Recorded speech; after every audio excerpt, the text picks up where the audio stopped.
Virginia Tech could buy out basketball coach Mike Young if it wants to. We were told last week by a person with knowledge of Virginia Tech athletics who I'm convinced would know that the school is probably stuck with its basketball coach Mike Young because it doesn't have the money to buy out Young's contract. So I wanted to check that out. I got a copy of Young's contract from Virginia Tech via a Freedom of Information Act request. I got that today. And after looking at it, I don't know that what I was told last week is accurate. Mike Young, per the contract extension that he signed in 2021, 2 years after his original deal in 2019, uh, he's only under contract under this extension for 2 more years through the end of the 2026-2027 season.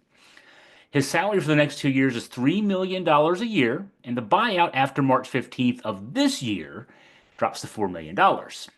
Now, I'm not saying Whit Babcock, the AD at Virginia Tech, wants to get rid of Young, who is on the verge of missing the NCAA tournament for the third straight year.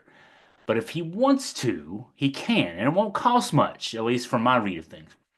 Now, keep in mind here, a buyout isn't due in a lump sum, and the language on how the remaining money could be parceled out allows the athletics department to space out the payments according to the payment schedule for the duration of the contract. Basically, they can keep paying him, the way they've been paying him, just less money actually, um, for the duration. But to me, if the school were to decide to pay off Young in a lump sum, $4 million would not be viewed by me as being daunting for an athletics program with an annual athletics budget in the $130 million to $140 million range.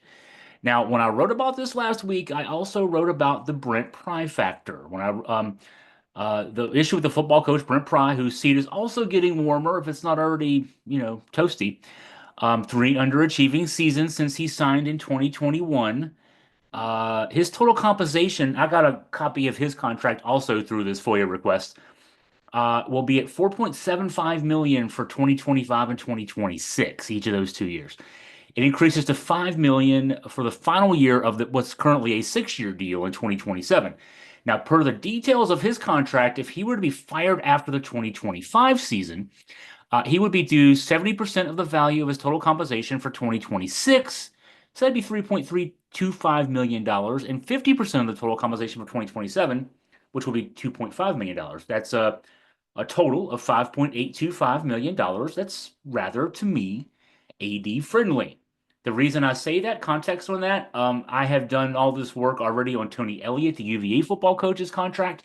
He was also hired in 2021. He's also coming off of three very much underachieving seasons.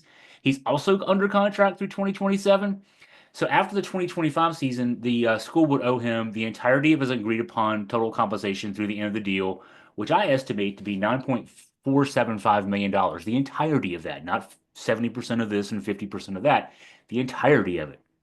Uh, Now, Elliott isn't set to get paid at the level of Pry. Elliott's deal has his total compensation for this year, 2025, and next year, 2026, at 3.9 million per year, increasing modestly to 4.05 million for the 2027 season.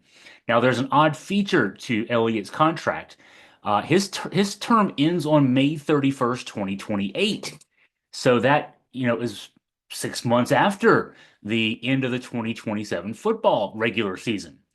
Prize deal is set to end on December 1st, 2027, which is more logical as far as deals go of this nature.